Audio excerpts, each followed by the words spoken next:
يوم من شعبان فقال يا أيها الناس قد أظلكم شهر عظيم شهر مبارك فيه ليلة خير من 1000 شهر فيه يزاد رزق المؤمن وهو شهر المواساة شهر الصبر صوابه الجنة أو كما قال النبي عليه الصلاة والسلام صدق الله مولانا العظيم وصدق رسوله النبي الكريم ونحن على ذلك لمن الشاهدين والشاكرين والحمد لله رب العالمين নতুন 6 নম্বর জামে মসজিদের উদ্যোগে 11তম তাফসিরুল কোরআন মাহফিলের অত্যন্ত শ্রদ্ধেভাজন সম্মানিত সভাপতি হযরত উলামায়ে কেরাম, প্রধান অতিথি, বিশেষ অতিথি, এলাকার সর্বস্তরের মুসলমান ভাই সব, পর্দার আড়ালে আমার মা ও বোনেরা, যুবক ভাইয়েরা, কচিকাঁচা বাচ্চারা, প্রত্যেকের প্রতি আমার আন্তরিক মোবারকবাদ।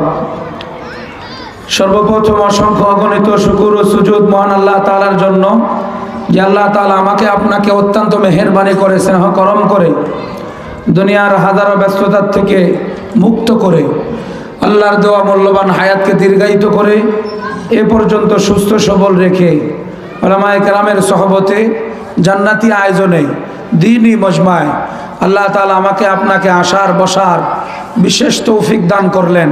সেই মহান মহিয়ান আল্লাহ তাআলার জন্য কালিমাতুশ শুকুর আদায় করতে অন্তরের অন্তঃস্থল থেকে মহাব্বত নিয়া, ভক্তি নিয়া, সমস্বরে জোর আওয়াজে দিল থেকে বলুন আলহামদুলিল্লাহ। একটু মহাব্বতের আওয়াজে আলহামদুলিল্লাহ। আমি আপনাদের সম্মুখে কোরআনে কারীমের 114টা সূরার মধ্যে থেকে 103 নম্বর সূরা, সূরা আসর, মাক্কিয়া, আয়াত সংখ্যাও 3। ছোট্ট সূরা, আমাদের বেশিরভাগ লোকেরই মুখস্থ আছে। আমরা নামাজে এটা তেলাওয়াত করে থাকি, বিশেষ করে ইমাম সাহেব মাগরিবের নামাজে এই সূরাতগুলো পড়ে থাকে। তাফসিরুল কোরআন মাহফিল যেহেতু, এজন্য আমার 2 দিন আগের থেকেই কেন যেন মন চাচ্ছিল যে আমরা একটা বিষয়ের উপরে কথা বলি। আমি 3 ভাবে আলোচনা করে থাকি। কোনো আয়াতের উপরে আলোচনা, অথবা কোনো সূরার উপরে, অথবা কোনো বিষয় ভিত্তিকের উপরে আলোচনা। গুরুত্বপূর্ণ ব্যাপার হলো এটাই, আমি আপনি যে কথাগুলো বলবো সে কথাগুলো কোরআন ও হাদিস থেকে গোছানো সাজানো হয়। সেটা যে বলল তারও উপকার, যারা শ্রবণ করবে তাদেরও উপকার। এটা হলো সবচেয়ে গুরুত্বপূর্ণ এক ব্যাপার। কিন্তু আজকাল আমাদের সমাজে এই ব্যাপারটাগুলো আর নাই। কোনো আয়াত নাই, কোনো সূরা নাই, তো বিষয় ভিত্তিকের উপরে আলোচনা করতে কোনো হাদিস, সাহাবায়ে কেরামের আমলের কোনো পরোয়া আমরা করি না। এই আলোচনাগুলো না হওয়াতে আমাদের সমাজে সব সমস্যা দেখা দেয়।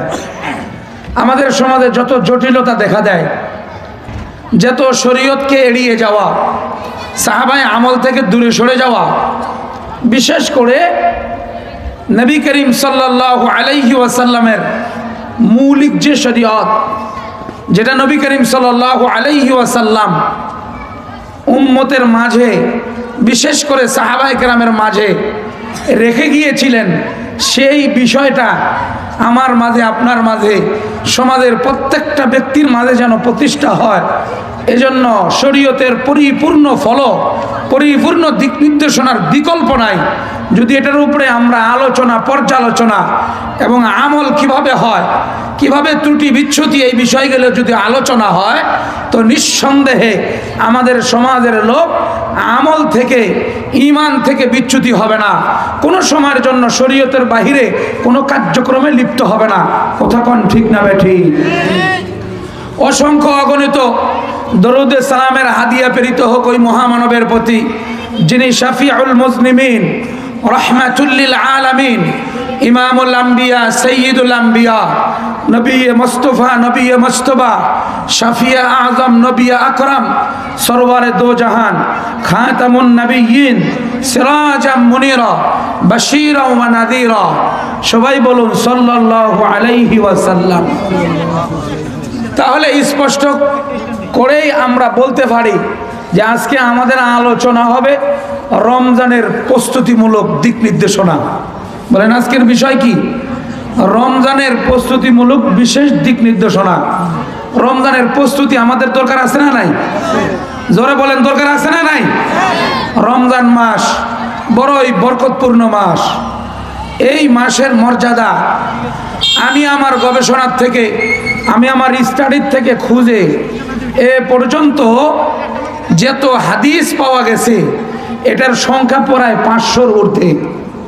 কোরআনে কারীমের আয়াত মোটামুটি প্রায় ডাইরেক্ট ইনডাইরেক্ট, ইফতার, রোজা, এতেকাফ, এই সমস্ত বিষয় নিয়ে পড়া আয়াতের সংখ্যাও প্রায় 18টার মতো।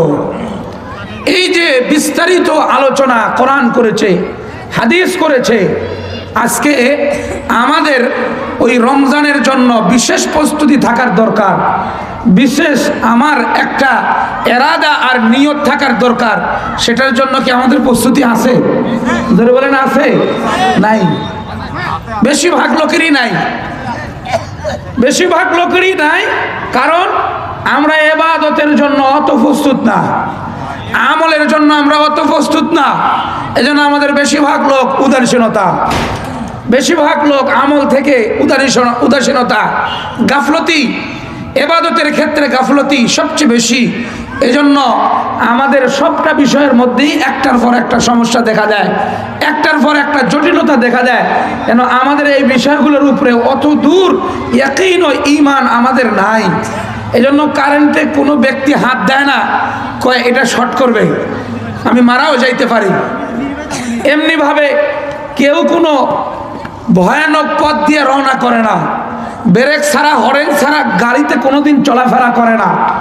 কেউ কোনোদিন জানা সত্ত্বেও কোনো বিষ খাইতে রাজি না, দেহের ক্ষতি হবে এগুলো কোনো কিছুই করতে রাজি না। কিন্তু আমল বাদ দেয়, হারামে চলে, না জায়েজে চলে, সুদও খায়, ঘুষও খায়, আবার নামাজও পড়ে, আবার বেফরদাও নারীকে রাখে, মেয়েকেও আবার বেফরদা রাখে, আবার কোনো রকমের শরীয়তের কোনো কিছুই মানে না, আবার বড় ইমানদারও দাবি করে। কথা বলেন ঠিক না বেঠিক?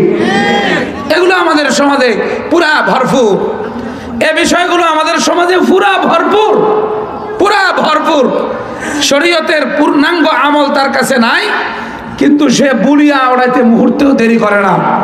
নামাজ পড়ে না, বলবে আমার ঈমান ঠিক আছে, আমার ঈমান পুরাই ঠিক আছে। কিভাবে ঈমান ঠিক থাকে? যে নামাজ পড়ে না তার ওর ঈমান কেমনে ঠিক থাকে? যে এখনো শরীয়তের পাবন্দি না, নবীর আদর্শের পাবন্দি না, তার কিভাবে আবার ঈমান ঠিক থাকে? এই বিষয়গুলো আমাদের পূর্ণাঙ্গ আলোচনা হওয়ার দরকার। পূর্ণাঙ্গ আমাদের সমাজে পুরা একটার পর একটা সবিস্তারিত আলোচনা হওয়ার দরকার। আল্লাহ তাআলা আমাদেরকে আজকের এই প্রোগ্রামকে সাফল্যমণ্ডিত করেন। জোরে বলেন আমিন। অল্প সময় কথা হবে, 12টা পার করার কোনো সুযোগ নাই, এর আগেই আমরা শেষ করে ফেলবো। এজন্য অল্প সময় আলোচনা। আল্লাহ পাক রব্বুল আলামিন কোরআনে কারীমের 114টা সূরার মধ্যে 103 নম্বর সূরা, সূরা ওয়াল আসর। আল আসর সূরা না, ভালো লাগলেও চলবে না, ভালো লাগলেও চলবে না, এটার লিমিটেশন আছে।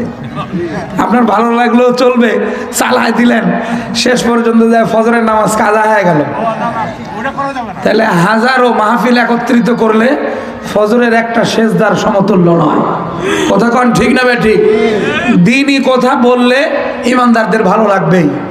কোরআন থেকে কথা বললে, হাদিস থেকে কথা বললে ইমানদারদের ভালো লাগবে, এটাই স্বাভাবিক।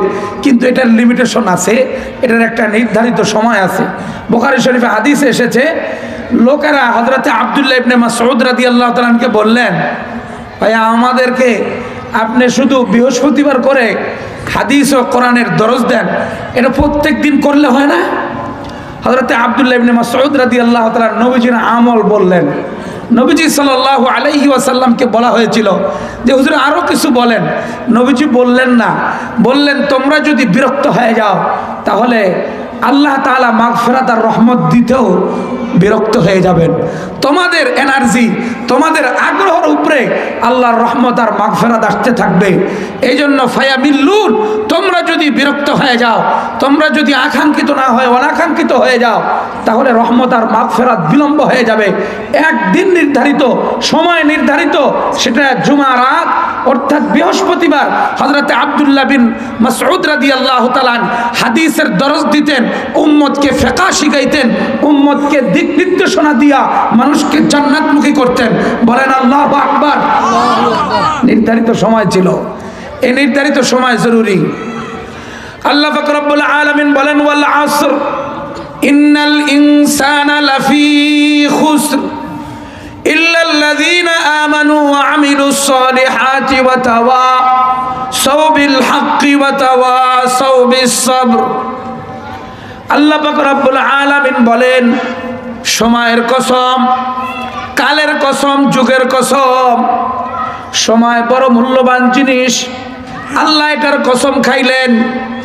আমরা এক মুসলমান হিসাবে একটা বিষয় ভালো করে আমরা জানি যে কসম গায়রুল্লাহর নামে খাওয়া শিরিক।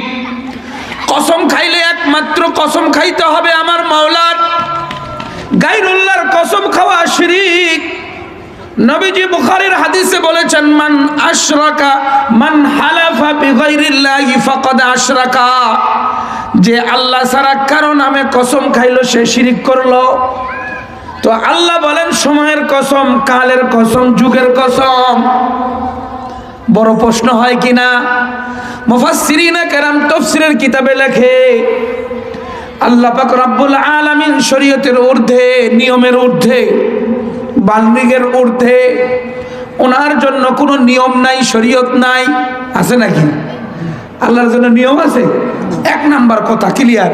কিন্তু আল্লাহর সিস্টেম আছে, সিস্টেমের বাহিরে আল্লাহ যান না, একটা পদ্ধতির বাহিরে আল্লাহ যান না, এটা ঠিক আছে, নিয়মতান্ত্রিক। কিন্তু আল্লাহ পাক রব্বুল আলামিনের জন্য কোনো নিয়ম তো নাই, এটা সহজ। দ্বিতীয় কথা, আল্লাহ পাক রব্বুল আলামিন যে জিনিসের কসম খান সেই জিনিসের দাম বাড়ায় দেন। কথার গুরুত্বের জন্য কসম খান না। আমরা কোনো জিনিসের গুরুত্ব বুঝাইতে কসম খায় বলি, আমরা কোনো জিনিসের অনেক বড় মর্যাদা এটা বুঝাইতে কসম খাই। আল্লাহ পাক রব্বুল আলামিনের কথা মর্যাদা, মহামর্যাদা। কসমওয়ালাও যেমন মর্যাদা, কসম ছাড়াও তাই। আল্লাহর কথা সাধারণ যেটা, সেটাও বিরাট বড় মর্যাদা, যেটার কোনো উদাহরণ পেশ করার আমার কোনো ভাষা নাই, আপনার কোনো ভাষা নাই। তো আল্লাহ পাক রব্বুল আলামিনের কথা প্রত্যেকটাই দামি, কিন্তু আল্লাহ তাআলা কসম খান কেন? ওই জিনিসের দাম বাড়ায় দেন। যেই জিনিসের কসম খান আল্লাহ তাআলা ওটার মর্যাদা বাড়ায় দেন। আল্লাহ সময়ের কসম খাইলেন, মানে সময় বড় দামি। কোন কথা ঠিক না বেঠি? সময় বড়ই দামি, সময় বড় মূল্যবান। এক মিনিটের সময়ের কারণে একজন ব্যক্তি জান্নাতি হয়ে যেতে পারে। এক মিনিটের সময়ের কারণে, এক মুহূর্তের সময়ের কারণে সে জান্নাতি হয়ে যাবে। এক মুহূর্তের কারণে তার জান্নাতের পজিশন উপরে ছিল না, সেটা নিচে চলে আসতে পারে। এক মিনিটের হায়াতের কারণে তার মর্যাদা অনেক বেশি হয়ে যাইতে পারে। যেমন দেখেন উদাহরণ, মুহাদ্দিসিনে কেরাম হাদিসের ব্যাখ্যা গ্রন্থে লিখেছে, মুফাসসিরিনে কেরাম তাফসীরের কিতাবে লিখেছেন, ফুকাহায়ে কেরাম ফিকহের কিতাবে লিখেছেন, যদি কোনো সন্তান জন্মগ্রহণ করে 1 মিনিট হায়াত পাইছে, শুধু কান্নার আওয়াজ আর কিছুই না, সাথে সাথে চলে গেছে, এমন একটা সন্তানের জন্য নিয়ম কি? শরীয়ত মাসালা বলে যে এই ব্যক্তির নাম রাখতে হবে, এই ব্যক্তির জানাজা দিতে হবে, এই ব্যক্তির নিয়মতান্ত্রিক কবর খনন করতে হবে, নিয়মতান্ত্রিক কাপড় পরাইতে হবে, তারপরে কাজ শেষ হবে। এটা 1 মিনিটের হায়াতের কারণে। আর আরেকটা সন্তান জন্মগ্রহণ করেছে মৃত, তার হায়াত ছিল না, এই জন্য তার ব্যাপারে জানাজার কথা উল্লেখ নাই, তার ব্যাপারে নাম রাখবে, তার ব্যাপারে পরিপূর্ণ কাফুরের নিয়ম মেনটেন করার কথা নাই। কবর কিভাবে খনন করবে এমন মেনটেন নাই। মাসালা হইল কবরস্থানে অল্প গর্ত করে কোন একটা কাপড় দিয়ে পেঁচায়া ভিতরে দাফন করে দিবে, এ হলো বিশেষ নিয়ম। সেই নিয়ম থেকেই আমরা ক্লিয়ার বুঝতে পারি 1 মিনিটের হায়াতে তার জানাজা এসে গেল, নাম এসে গেল। তার 1 মিনিটের হায়াতের কারণে মানুষেরা জানাজার নামাজে দাঁড়ায়া এমন গুরুত্বপূর্ণ দোয়া, যে দোয়াটা তার জন্য আলাদা, যেটা নারী পুরুষ বড়দের জন্য পড়া হয় না, আলাদা দোয়া হলো, আলাদা কবর খনন, আলাদা কাপড়। বলেন সুবহানাল্লাহ। 1 মিনিটের হায়াতের বড় মূল্য, সময়ের বড় মূল্য, 1 মিনিটের সময়ের বিরাট বড় মূল্য। তো আল্লাহ পাক রব্বুল আলামিন সময়ের কসম খেয়ে বলতেছেন যে কালের কসম, সময়ের কসম, পৃথিবীর মানুষ সবাই ক্ষতিগ্রস্ত। বলেন পৃথিবীর সমস্ত মানুষ ক্ষতিগ্রস্ত। এটা সময়ের কসম খেয়ে বলতেছে, মানে সময় তোমাকে ক্ষতির থেকে বাঁচায়া তোমাকে ঈমানওয়ালা বানাইতে পারে। এই সময় তোমাকে জান্নাতি বানায় দিতে পারে। এ সময় তোমাকে জান্নাতের উঁচা মাকামে পৌঁছায় দিতে পারে। সময় বড় দামি, এজন্য আল্লাহ সময়ের কসম খাইলেন। আল্লাহ তাআলা বলেন ইন্নাল ইনসানা লাফি খুসর, নিশ্চয় মানুষগণ ক্ষতিগ্রস্তর মধ্যে, কিন্তু 4 শ্রেণীর লোক ক্ষতিগ্রস্ত নয়। আল্লাহ তাআলা এই 4 শ্রেণীর লোকদেরকে, 4টা কোয়ালিটির লোক, এই কোয়ালিটি তার অর্জন হয়েছে, এই গুণ অর্জন হয়েছে, তাদেরকে আল্লাহ তাআলা আলাদা করেছেন। ইল্লাল্লাযীনা আমানু ওয়া আমিলুস সালিহাত ওয়া তাওয়াসাউ বিল হাক্কি ওয়া তাওয়াসাউ বিস সাবর। 4 গুণে গুণান্বিত ব্যক্তিরা ক্ষতিগ্রস্ত নয়। 1 নাম্বার ঈমানে পরিপূর্ণ, 2 নাম্বার আমলে সালেহ ব্যাপারে যত্নবান, 3 নাম্বার হকের উপরে নিজে চলে, অপরকে চলার দাওয়াত দেয়, 4 নাম্বার নিজে সবর করে, আবার সবরের দাওয়াত দেয়।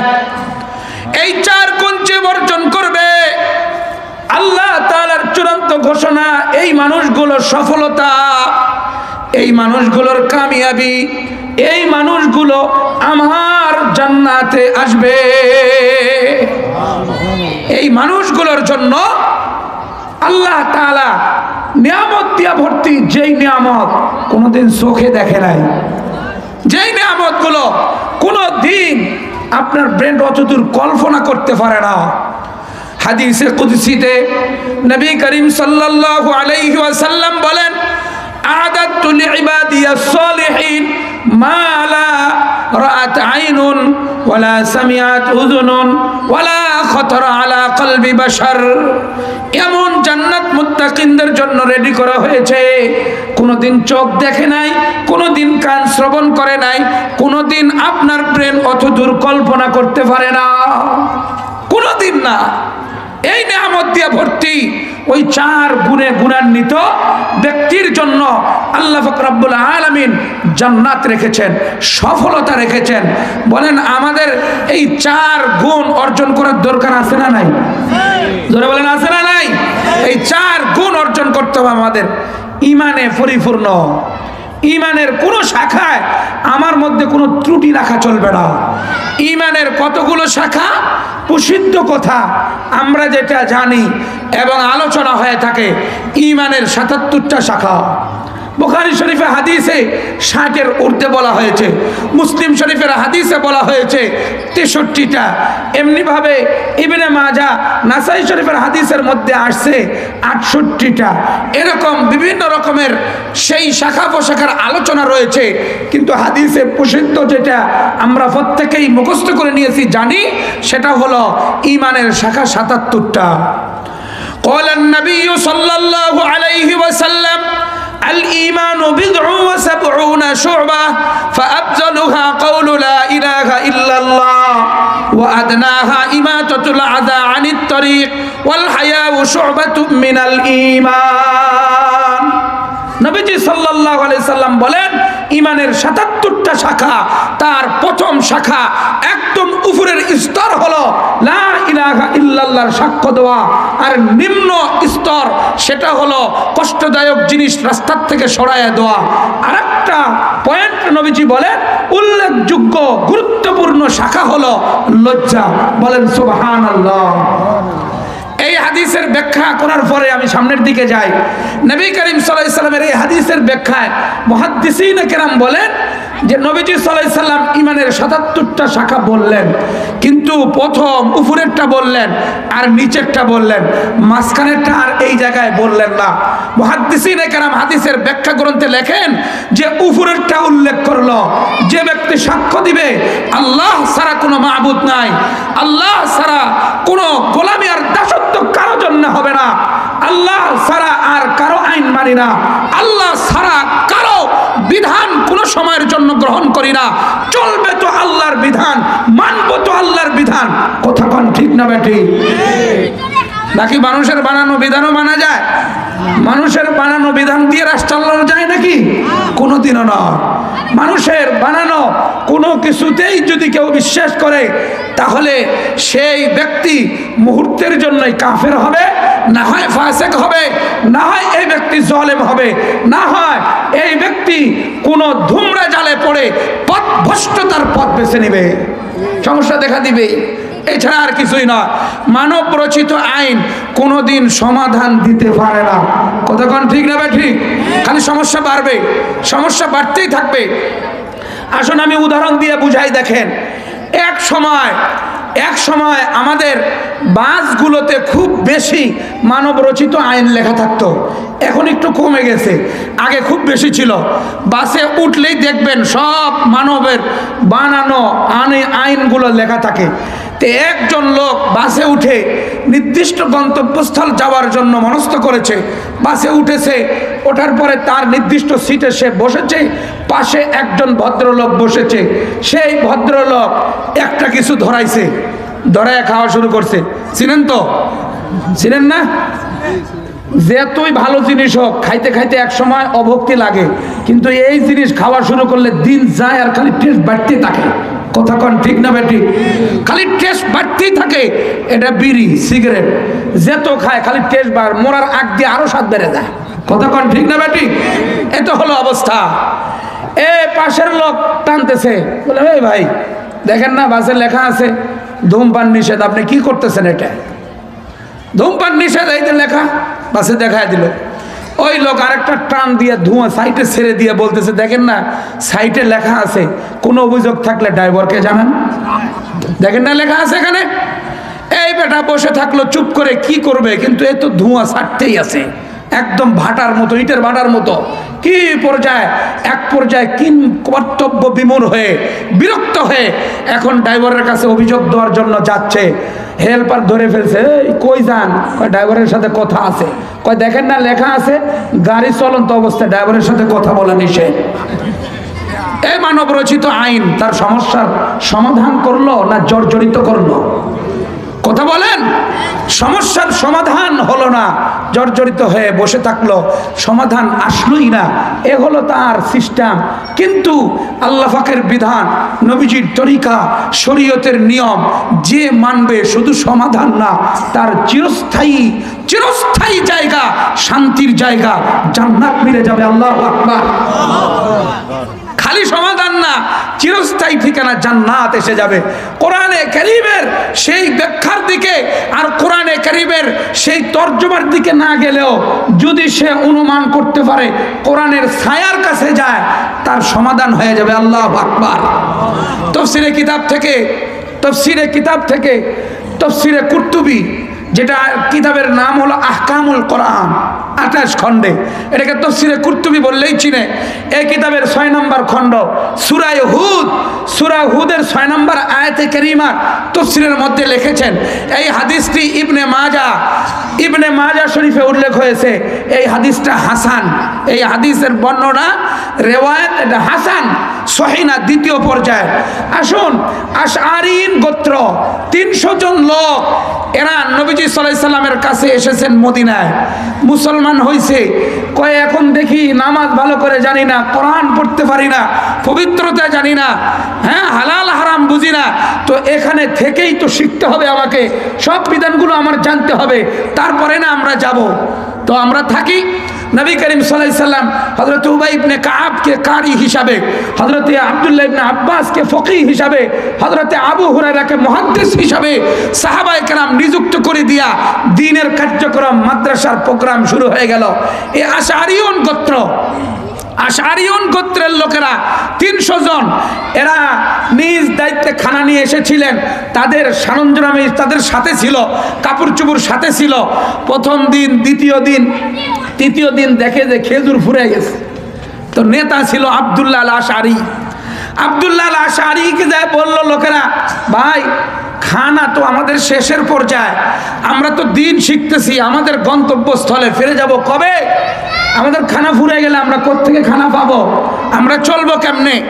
এবার সাহাবায়ে কেরামের নেতা আব্দুল্লাহ আল আশআরি উনি বললেন, খেজুর আগে 10টা করে খাইতে, এবার 2টা করে খাও, ফয়সালা আসমান থেকে হবে। কথা কোন ঠিক না বে ঠিক? কোত্থেকে রিজিকের ফয়সালা হয়? আসমান থেকে রিজিকের ফয়সালা হয়, ওখান থেকে রিজিকের ফয়সালা হবে, কোনো সমস্যা নাই। এক পর্যায়ে খানা ফুরিয়ে গেল। চতুর্থ দিন, পঞ্চম দিন রোজা রইল। এখন ষষ্ঠ দিন আর কি করবে? সবাই মিলে নেতাজি বললেন, নেতা সাহেব আপনি রাসূল সাল্লাল্লাহু আলাইহি সাল্লামের কাছে আবেদনটা জানান, নবী সাল্লাল্লাহু আলাইহি ওয়াসাল্লামের কাছে এই বিষয়গুলো তুলে ধরেন। উনি তখন রওনা করছেন নবীজি সাল্লাল্লাহু আলাইহি সাল্লামের কাছে বলার জন্য। তে নবীজির কাছে যাইতে, ওপেনলি কথা বলতে, ক্লিয়ার কথা বলার সময় ছিল তাহাজ্জুদ। কথা কোন টাইম? তাহাজ্জুদের সময়, সেটাই ছিল গুরুত্বপূর্ণ সময়।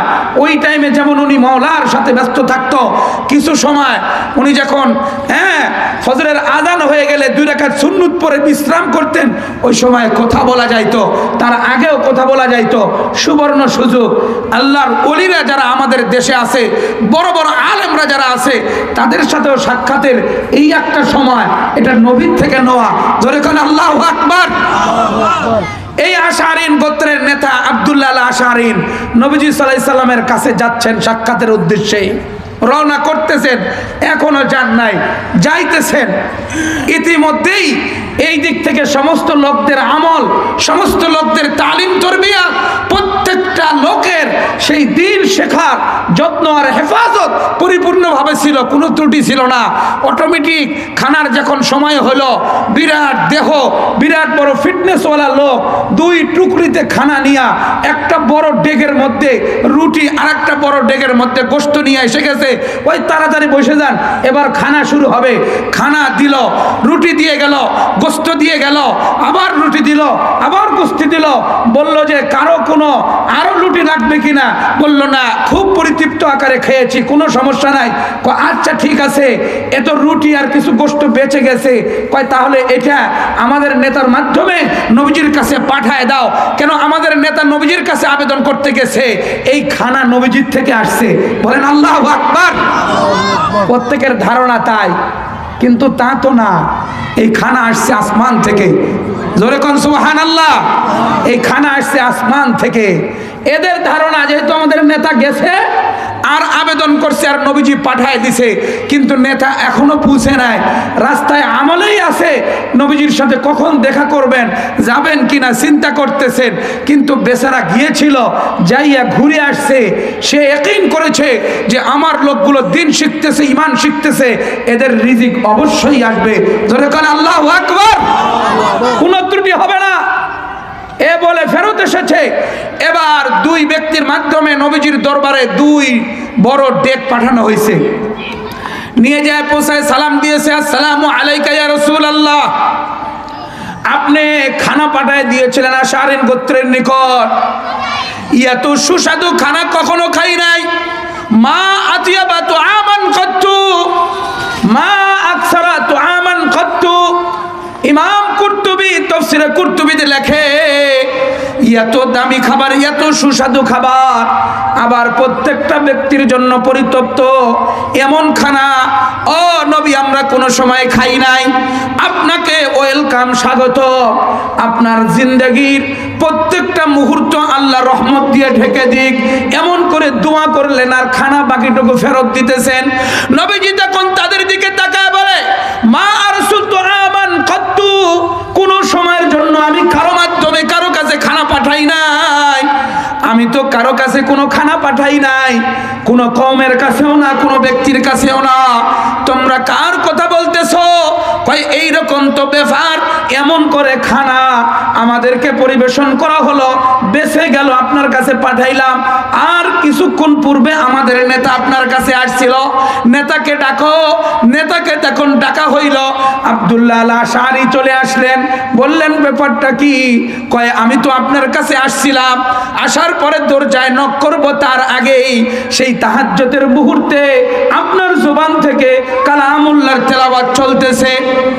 আপনার জবান থেকে কালামুল্লাহর তেলাওয়াত আমার কানে যখন পৌঁছলো, আমি তো একজন আরবির কবি, একজন সাহিত্যিক, আল্লাহর কালামের আওয়াজ। আবার নবীজির জবানে মোবারকে ওমা মিন দাব্বাতিন ফিল আরদি ইল্লা আলাল্লাহি রিজকুহা ওয়া ইয়ালামু মুস্তাকাররাহা ওয়া মুস্তাওদাআহা কুল্লুন ফি কিতাবিম মুবিন। আল্লাহু আকবার। পৃথিবীর যত প্রাণী আছে প্রত্যেকটা প্রাণীর রিজিকের জিম্মাদারি আমার মাওলার। আমার মাওলার জিম্মাদারি। এই রিজিক প্রত্যেকটা মাখলুকাতের মধ্যে পুষবে। আমি তো সবচেয়ে দামি মাখলুক, আশরাফুল মাখলুকাত। আমি তো মানুষ জাতি, আবার ঈমানওয়ালা, আবার নবীজির সোহবতে এসেছি। আমার রিজিকের ব্যবস্থা বুঝি হবে না? নবীজির জবানে মোবারকে এই আয়াত শুনে আমি আর আপনার কাছে চাই নাই, আমি চাইছি মাওলার কাছে, বান্দার কাছে আর চাইলাম না। আমি ফেরত গেলাম, মাঝখানে কি হইল আর জানি না। ইয়া রাসূলুল্লাহ, কি ঘটনা খুলে বলেন। এবার নবীজি বলেন, এই খানা আল্লাহ আসমান থেকে পাঠাইছে। আল্লাহু আকবার। এই খানা আসমান থেকে আল্লাহ পাকের ফয়সালা। আল্লাহ পাক কিভাবে পৌঁছাইলেন? এ হলো কামেল লোকের, কামেল ইমানের, পরিপূর্ণ ইমানের আল্লাহ পাক রব্বুল আলামিনের রিজিকের ফয়সালা এভাবে করলেন। কিন্তু আজকে আমাদের এই রিজিকের ব্যাপারে, আল্লাহ তাআলার বিধানের ব্যাপারে, শরীয়তের ব্যাপারে, প্রত্যেকটা বিষয়ের ব্যাপারে আমাদের পূর্ণাঙ্গ ঈমান নাই। কথা কোন ঠিক না ঠিক? পূর্ণাঙ্গ ঈমান থাকলে আমাদের ফয়সালা তো হবেই, ফয়সালা অবশ্যই আসবে। কিন্তু ওই ঈমান এখনো তৈরি হয় নাই, ওই তাকওয়া এখনো তৈরি হয় নাই। তো ঈমানে সবচেয়ে বড় যত্নবান হওয়ার দরকার। কেন? এখন ঈমান চোর আছে। কথা কোন ঠিক না ঠিক? ঈমানের ডাকাত আছে। ঈমান আপনার ডাকাতি করে নিয়ে যাবে। ঈমান চোর আপনার ঈমান চুরি করে নিয়ে যাবে। আপনি পুরা কোরআনের সবটা বিধান মানলেন আর একটা বিধান মানলেন না, তাহলে আপনার সবই শেষ। কথা কোন ঠিক না ঠিক? অত বেশি কিছু লাগে না। আপনার কাপড়কে পাক রাখতে, এই কাপড়কে পাক রাখতে, পবিত্রতা রাখতে আপনার 16টা জিনিস থেকে সেফ রাখতে হবে। 16টা জিনিস থেকে এই কাপড়টাকে সেভ করতে হবে, তাহলে এটা পবিত্র। বলেন নাপাক হইতে কি 16টা জিনিসই লাগা লাগবে? যে কোনো একটা লাগলেই তো নাপাক, যে কোনো একটা লেখলেই নাপাক। আপনার ঈমান আমল হেফাজতের জন্য বহুত জিনিসকে মেনটেন করে আপনার চলতে হবে। ঈমান চলে যাইতে একটা জিনিসই যথেষ্ট, আর কিছুই লাগবে না। আমল নষ্ট হয়ে যাইতে একটা শিরিক যথেষ্ট, একটা বেদাত যথেষ্ট, আপনার আমল নষ্ট হয়ে যাবে। আর আপনার ঈমান নষ্ট হয়ে যাইতে একটা ছোট্ট একটা কুফরি যথেষ্ট, আর কিছুই লাগবে না। কথা কোন ঠিক না ঠিক? অনেক সময় আমরা ইয়াকিন করি কিন্তু অনাস্থা দিয়ে দেই, ঈমানের উপর অনাস্থা দিয়ে দেই। ইয়াকিন নাই, অনাস্থা দিয়ে দিলাম, বিধানের উপরে অনাস্থা দিয়ে দিলাম। অর্থনৈতিক ব্যাপার, অর্থনৈতিক ব্যাপারে কেউ যদি এমন মনে করে যে আমার যেখানে মনে চায় সেইখানেই আমি টাকা ইনভেস্ট করতে পারবো, এ ব্যাপারে শরীয়তের মনে হয় কিছুই নিয়ম কানুন নাই, এরকম যদি কেউ মনে করে তাহলে তার ঈমানের সমস্যা হবে। কথা কোন ঠিক না ঠিক? সুদ যদি হারাম সে মনে না করে, সে ঘুষকে যদি হারাম মনে না করে, তাহলে তার বড়ই ঈমানের সমস্যা। কয় হুজুর খাইলে তো শুধু সুদটাই খাই, খাওয়ার মধ্যে তোর বেশি কিছু খাই না। গোস্ত খাওয়া নিষেধ, আমার মাছের ডিম খাওয়া নিষেধ, ইলিশ মাছ খাওয়া নিষেধ, বেশিরভাগ জিনিসই আমি খাই না, খাওয়ার মধ্যে ওই সুদটাই খাই। কথা কোন ঠিক না ঠিক? বেশি কিছু তো খাই না। আর এটা নিয়ে আপনি লাগলেন, এই ডেট থেকে বয়ান শুরু করে দিলেন। প্রথম খতিব নিয়োগ দিয়েছি আপনাকে, আপনি দেখি আইসাই এটা নিয়ে শুরু করলেন। আপনারা কেডা কইছে বলেন দেখি? কথা কোন ঠিক না ঠিক? এই সমস্যা আমাদের সমাজে আছে না নাই? সমস্যা, আমরা বুঝি না। অনেক সময় আমাদেরকে হেডলাইন দেয়, এত বড় হেডলাইন দেয় যে হেডলাইনে আপনি একদম খুশি, সুন্দর কথা বলছে। আমরা আহলে কোরআন, কোরআন ছাড়া আর কিছুই মানি না, কোরআনে যা আছে তা মানি। এই হাদিসগুলো আসছে নবীজি চলে যাওয়ার 200 বছর পর, এগুলো ইংরেজদের বানানো, এগুলো সব গোছায় গোছায় লেখছে। এমন বলল আর আপনি সুন্দর করে মেনে নিলেন, আপনার ঈমান নাই। কথা কন ঠিক না বেঠিক? আপনার ঈমান নাই। হাদিসকে যে অস্বীকার করলো তার ঈমান নাই, সে কোরআনকেও অস্বীকার করলো।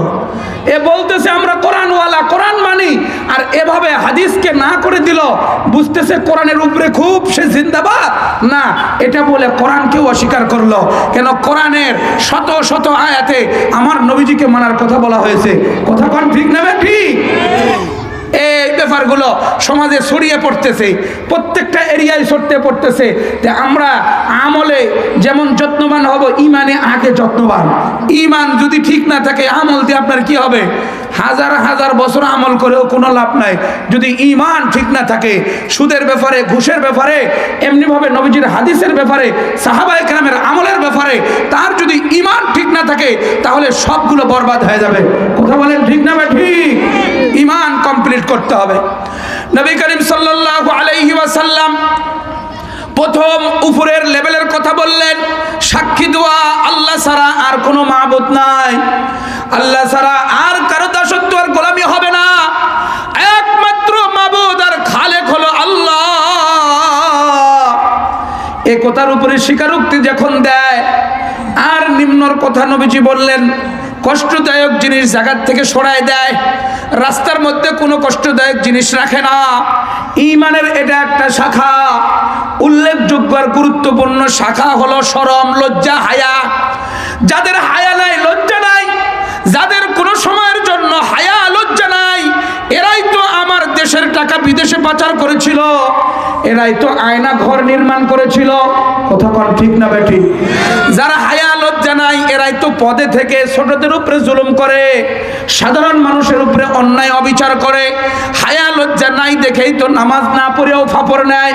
হায়াত লজ্জা নাই থাকার কারণেই এ ব্যক্তি একজন আলেমকে কটাক্ষ করে, আলেমের ভুল ধরে। কথা কোন ঠিক না বেঠিক? জোরে বলেন, জোরে বলেন।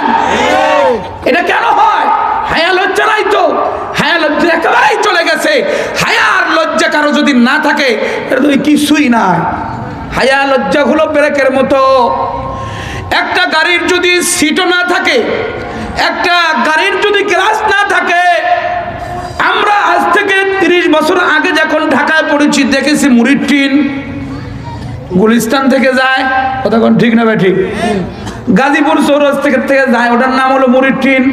হরেন ঠিক আছে, ব্রেক ঠিক আছে, জানালাও ঠিক মতো নাই, গ্লাস তো নাই, কই সিটও তেমন নাই।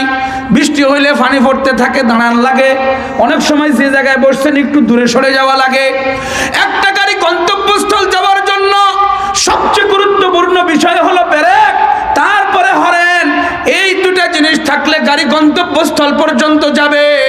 যে ব্যক্তি আল্লাহ রবের ব্যাপারে সাক্ষী দিল, যে ব্যক্তি চরিত্র গঠন করলো, কোনো মানুষকে কষ্ট দেয় না, রাস্তায় কোনো কষ্টদায়ক জিনিস রাখে না, কোনো মানুষকে কোনোভাবেই কষ্ট দেয় না, কিন্তু এই ব্যক্তির ব্রেক নাই, শরীয়তের মধ্যে চলতে চলতে শরীয়তের বাহিরে চলে যায়, তাকে থামাইতে পারে না। এই ব্যক্তির যখন ব্রেক নাই, চলতে চলতে শিরিক করে ফেলে, চলতে চলতে বেদাত করে ফেলে, চলতে চলতে এমন কিছু করে ফেলে যেটা আদৌ নবী করে নাই, যেটা কোনো সময় সাহাবী করে নাই। জোরে কোন ঠিক না বেটি? ব্রেক লাগবে, ব্রেক না ধরলে গাড়ি চলবে কেমনে?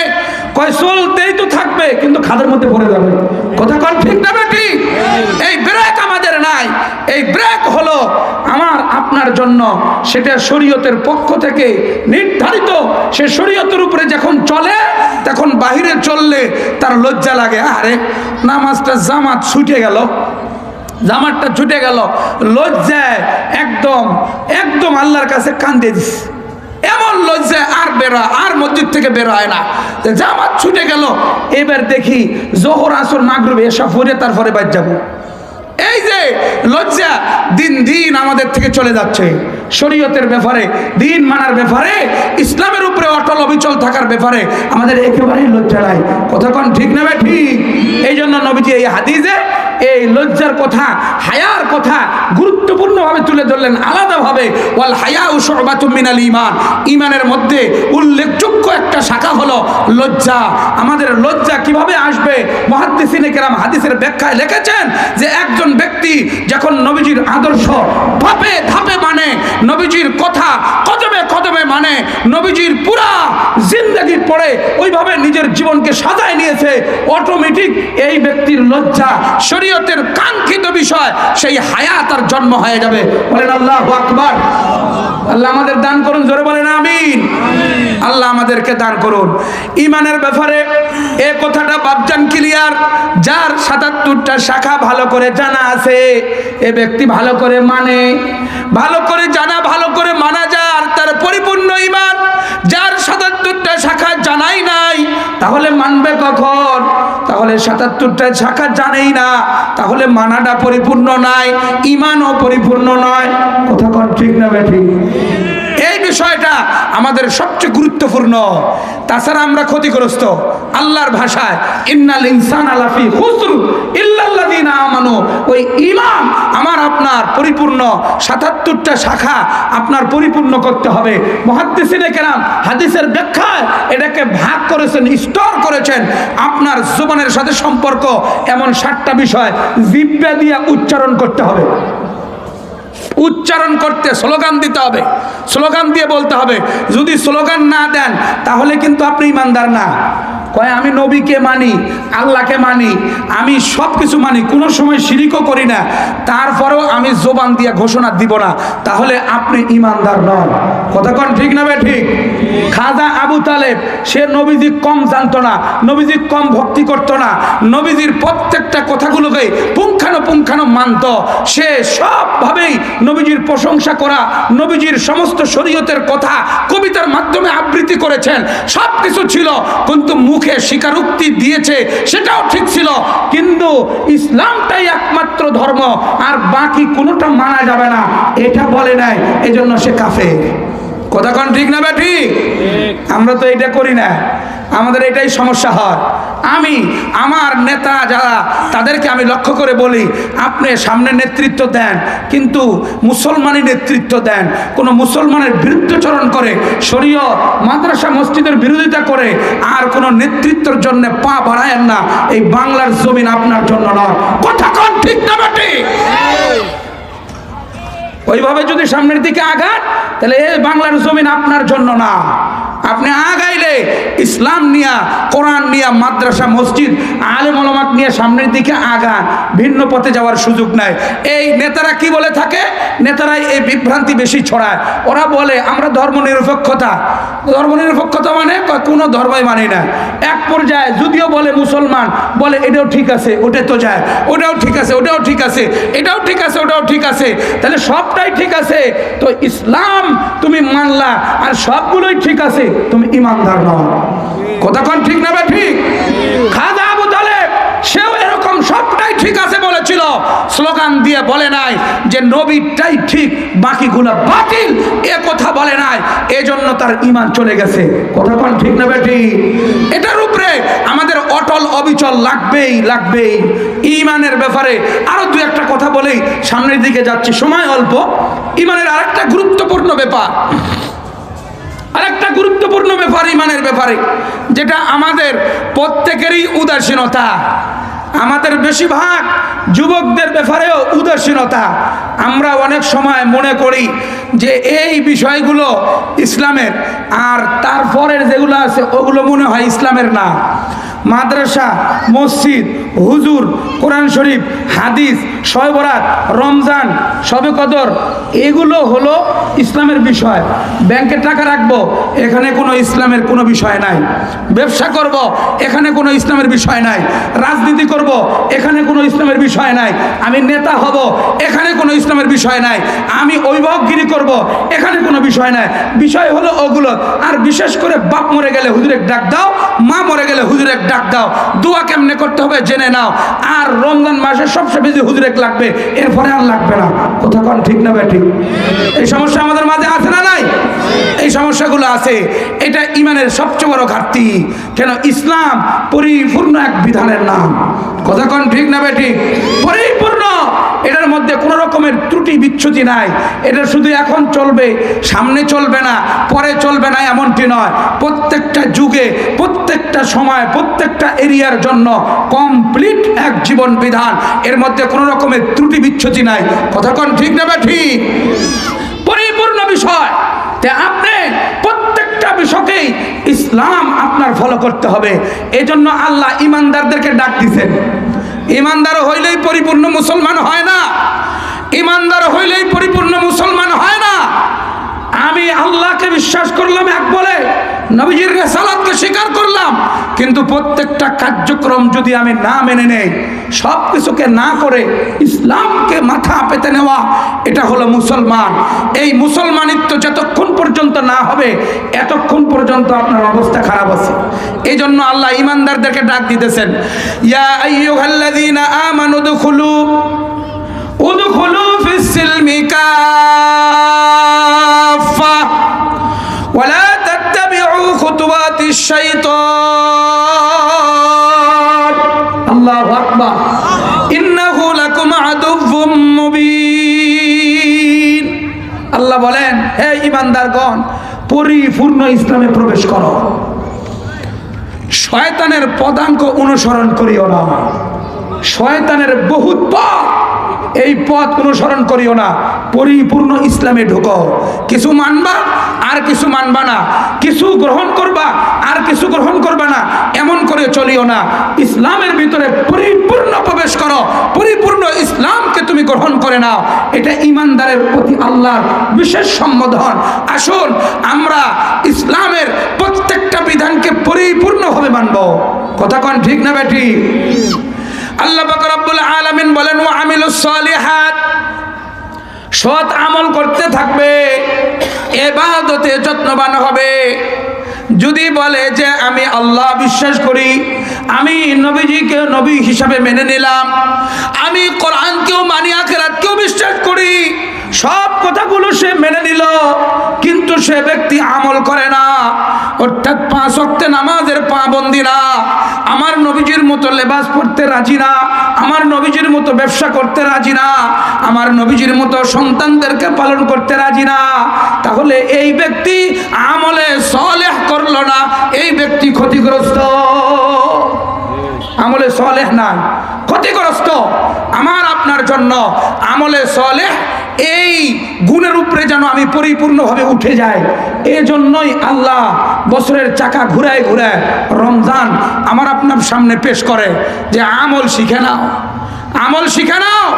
আমলের মাস আমি একটা দিলাম, আমি এমন অফার দিয়ে দিলাম যে অফার কোনো কোম্পানির বাপও দিতে পারে না। কোনো কোম্পানি কিয়ামত পর্যন্ত আসলেও এমন অফার দিবে না। বলেন কোম্পানি কেমন অফার দেয়? কোম্পানির অফার হলো, বড় শ্যাম্পুর বোতল কিনবেন তো 3টা মিনি প্যাক ফ্রি দিবে, একটা ফ্রিজ কিনবেন একটা বোতনা ফ্রি দিবে। কথা কোন ঠিক না ভাই ঠিক? অথবা আপনি বড় বড় একটা প্রোডাক্ট কিনেছেন, মনে করেন ওয়াশিং মেশিন, তো সাথে একটা আয়রন করা মেশিন দিবে, ইস্ত্রি মেশিন। বড় কিনলে ছোট ফ্রি।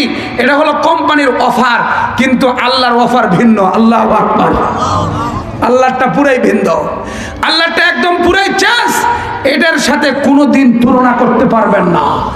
আল্লাহ পাক রব্বুল আলামিনটা আমার নবীজি ঘোষণা দিয়ে বলেন, শাহরুন ফীহি ইউজাদু রিজকুল মুমিন, শাহরুন ফীহি লাইলাতুন খায়রুম মিন আলফি শাহর।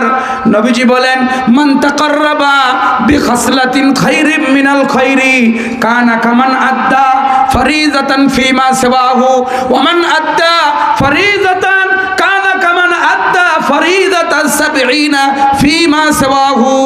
নবীজি বলেন, রমজান মাসে কোন ব্যক্তি একটা নফল পড়লো, তাকে আমি ফরজের সওয়াব দিব। যে একটা ফরজ আদায় করলো, তাকে আমি 70টা ফরজের সওয়াব দিব। আল্লাহু আকবার। এই অফার পৃথিবীর কোন কোম্পানির খাওয়া নাই, কোন কোম্পানি দেওয়ার ক্ষমতা রাখে না। কত বড় অফার যে আপনি নফল পড়লেন, ফরজের সওয়াব হয়ে গেল, ফরজ পড়লেন দিয়ে দিল 70টা, 69টা আপনার সাথে ফ্রি, ওটা দিয়ে 70টা হয়ে গেল এক ফরজের কারণে। এই রমজান মাসে মর্যাদা, রমজান মাসে আমলের মাস, রমজান মাস মাগফিরাতের মাস, রমজান মাস নেকি আর জান্নাত কামনার মাস। এই আমলে সলের সেই প্রশিক্ষণের মাস। আপনার জিন্দেগি আমলি জিন্দেগি বানানোর জন্য প্রশিক্ষণ কোর্স 1 মাস ব্যাপী। রাজি আছেন? এই জোরে বলেন রাজি আছেন? একটু হাত উঠান। নারায়ে তাকবীর, নারায়ে তাকবীর। এই 1 মাস ব্যাপী আমলে সলেহ কোর্স। যারা আমলে সলেহ করবে না ক্ষতিগ্রস্ত। কার কথা? আল্লাহর কথা। ক্ষতিগ্রস্ত তারা জিন্দগি বরবাদ। আর যদি আমলে থাকে তাহলে তার জিন্দগি উন্নতর দিকে যাবে। আমল বড় গুরুত্বপূর্ণ ব্যাপার। ঈমান গ্রহণ করার পরে সবচেয়ে বড় কাজ হলো আমল। আমল যদি না থাকে তাহলে ঈমানও এক সময় শেষ হয়ে যায়। ঈমানও এক সময় কমতে কমতে কমতে কমতে হারায় যাবে। আমলের বড় গুরুত্ব, আমলের বড় গুরুত্ব। আমাদের জিন্দগিতে আমল নাই। আমল से जिंदगी बनती है, जन्नत भी और जहन्नम भी। ये खा कि अपने फितरत में ना नूरी है ना नारी। कवि बोलेन আমলের কারণে তার জান্নাত মিলতে পারে, না হয় জাহান্নাম। আমলের কারণে একজন ব্যক্তি আল্লাহর নৈকট্য অর্জন করতে পারে। আমলের কারণেই আল্লাহর কাছাকাছি পৌঁছে যায়। তার জবানে আল্লাহ আল্লাহ আল্লাহ আল্লাহ এমন জপ তার ডাক শুরু করে দিয়েছে। কোন সময়ের জন্য দুনিয়ার মোহে পড়ে নাই, কোন সময়ের জন্য নাফরমানিতে যায় নাই। আল্লাহ বলেন বুখারী শরীফের হাদিস, ইন্না মিন ইবাদিল্লাহি মান লাউ আকসামা আলাল্লাহি লা আবাররা। এমন বান্দা আমার আছে যদি কসম খায় তাহলে আমি তার কসম পুরা করে দেই। আমি তার ইজ্জতের জন্য, সম্মানের জন্য তার সাপোর্ট নিয়ে নে। এটা আমলের কারণে এই যোগ্যতা অর্জন হয়। আজকে আমরা আমল থেকে পিছনে। কয় ভাই নামাজ পড়ে যান না, 2 রাকাত পড়ে যান। আরে এগুলো পরে পরে নেবো, বুড়া হলে শুরু করবো। কথা কন ঠিক না বেঠিক? একদম স্টার্ট দিয়ে আলামো, বহুত পরে স্টার্ট দিয়ে আলামো। এটা সবচেয়ে বড় ভয়ানক ব্যাপার। এই আমলকে ছেড়ে দেয়। মসজিদে ঢুকে দেখে যে এখনো সময় আছে 4-5 মিনিট, তো 2 রাকাত তাহিয়াতুল মসজিদ পড়তে পারে কিন্তু পড়বে না, খাড়ায় আছে মোবাইল টিপে, একজন আরেকজনের সাথে কথা বলে, আমল চলে যাইতেছে। মসজিদে ঢোকার পরে বিভিন্ন রকমের গল্প শুরু করে দেয়, আমল থেকে নিজেকে দূরে সরায় ফেলে। ভাই আমার আপনার সামনে অল্প কয়েকদিনের মধ্যেই সেই গুরুত্বপূর্ণ ইবাদত, সেই গুরুত্বপূর্ণ ইবাদতের মাস, সেই রমজানুল মুবারক আসতেছে। এ ব্যাপারে আমি আপনি প্রস্তুতি নেই যে আমল কোনোদিন ছুটাবো না। কথা কন ঠিক না ভাই ঠিক?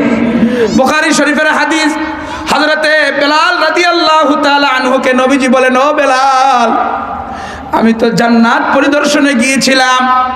জান্নাত পরিদর্শনে যাইতে দেখি খরমের আওয়াজ কে যেন হাঁটে।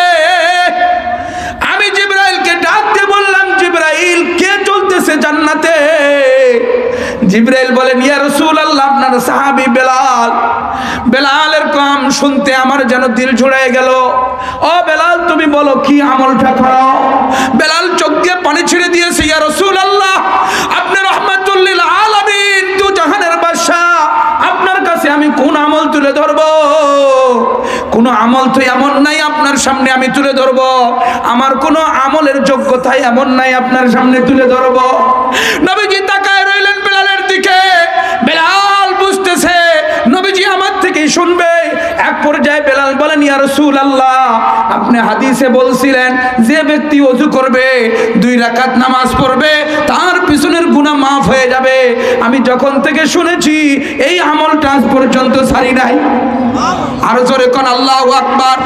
যখন থেকে শুনেছি তখন থেকেই আমল বাদ দিই নাই ইয়া রাসূলুল্লাহ। নবীজি সাল্লাল্লাহু আলাইহি সাল্লাম বলেন, নাম নাম, তোমার এই আমলের বদৌলতে আল্লাহ জান্নাতে আগে নিয়ে গেছে। যুবক হাত উঠাও, যুবক হাত উঠাও। কোনো বুড়ারা না উঠালেও চলবে। যুবকরে আমি চাই আগামী কালকের ভালোবাসা দিবস, এটা কোনো মুসলমানের নয়। কথা কোন ঠিক না ভাই ঠিক? আরো আসতে বলেন, এটা কোনো মুসলমানের নয়, আমরা সমস্ত যুবক আমার প্রত্যেকটা এরিয়ায় এই ভালোবাসা, এই নোংরামি দিবসকে বৃদ্ধাঙ্গুলি দেখাবো। কথা কোন ঠিক না ঠিক? আমরা আগামীকালকের জন্য আমলে প্রস্তুতি নিব।